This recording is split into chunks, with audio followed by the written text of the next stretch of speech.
تشكيل لجنة طوارئ. لجنة طوارئ من عدة جروبات. هاي الجروبات من أجل حماية الموسم من خلال حماية جوهرية.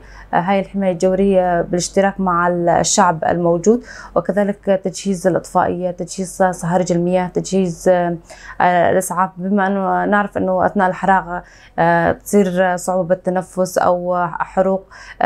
كذلك جهزنا الإسعافات الأولية لهذه لجنة الطوارئ. التدابير اللازمة من أجل حماية الموسم، رغم أنه الإمكانيات المتوفرة ضعيفة، بسبب الإمكانيات المتوفرة ضعيفة، مثل ما نعرف أنه إحنا كخط تماس نتعرض دائما، يعني الاحتلال التركي دائما يحاول قدر الإمكان زعزعات الأمن والاستقرار، حرق هاي المحاصيل الزراعية من أجل تهجير السكان. لكن احنا أخذنا التدابير، يمكن أن التدابير ليست كافية بالشكل الصحيح، لكن بالتكاتف بين المجتمع، بتكاتف الأهالي أصحاب المحاصيل الزراعية بلجان الحماية الجوهرية اللي تشكلت، استطعنا قدر الإمكان السيطرة على كثير من الحرائق التي افتعلت من قبل الاحتلال التركي، من قبل اليد الخفية المدعومة من قبل الاحتلال التركي. استطعنا إخماد كثير من الحرائق، وهذا يعتبر إنجاز برغم الإمكانيات المتوفرة حاليا، بما أنه نعرف زاد أنه إحنا هاي الحرائق سببت الكثير من الأضرار، حتى أضرار على أعمدة الكهرباء، أضرار أنه كثير من الشعب صعوبة بالتنفس بسبب الحرائق. هاي الأضرار كانت كثيرة على الشعب، لكن قدرنا قدر الإمكان التغلب على هذه الصعوبات التي واجهتنا. وكذلك نعرف أنه إحنا كناحية تل تمر والحسكة بشكل عام منذ أكثر من سنة تم قطع المياه من علوك، قطع المياه على مليون نسمة من الشعب في شمال وشرق سوريا بمنطقة تل تمر والحسكة. هاي كذلك أنه احنا مقبلين صيف وموسم حصاد، انه قله المياه، اعتمادنا على الآبار السطحيه من اجل جلب المياه، ان كانت الشرب او كانت الاطفائيات.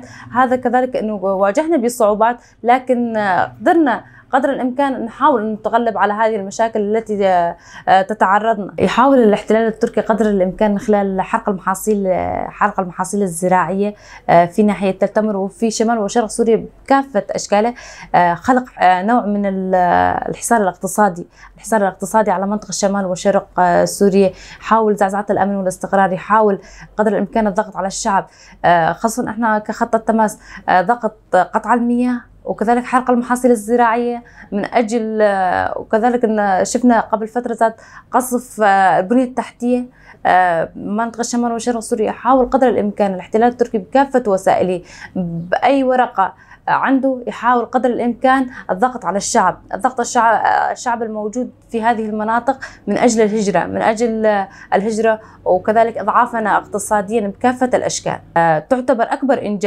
إنجاز نحن كخطوط تماس في مناطق شمال وشرق سوريا بشكل عام، يعتبر أكبر ضرب للعدو، أنه نحن رغم كل الإمكانات الضعيفة، رغم كل الاعتداءات التي نتعرض لها، المزارعين ما استسلموا، لا زرعوا أراضي رغم كل التهديدات الاحتلال التركي، رغم القصف المتكرر بكافة فصول السنة، لكن هذا المزارعين زرعوا أراضيهم، وكأنه هاي يقولوا للعدو التركي نحن باقون في أرضنا، مهما حاولت من تهجيرنا من قصفنا نحن باقون وعلى أرضنا. لا زالت لجنة الطوارئ قائمة من أجل حماية الموسم في جروبات متناوبة من أجل حماية المحاصيل الزراعية بشكل ليلي ونهاري، من أجل حماية هذا الموسم بالتكاتف مع الشعب الموجود ضمن هذه الخطوط المحاصيل الزراعية، ومباشرين في عملنا ومستمرين حتى نخلص الحصاد بشكل كامل.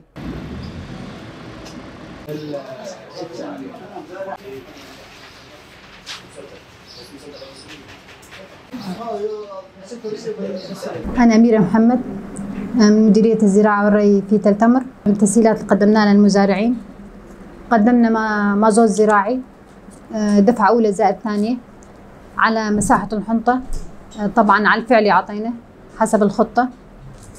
كانت 54,541 دونم، تم تزويدها بمادة المازوت على شكل دفعتين، والكمية على التالي: 1,347,314 لتر.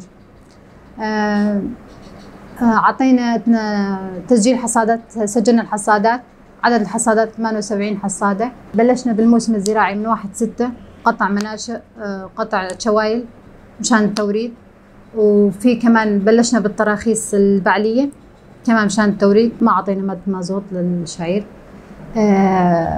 في حرائق، كان في للقمح المروي كانت مساحته 35 دونم، في للشعير البعل كانت المساحة 100 دونم، في فراز 92 دونم. طبعا الأسباب كانت متعددة، كان في ماس كهربائي، في إشعال نار من قبل المرتزقة، في كمان شرارة نار من قبل محرك أندرية.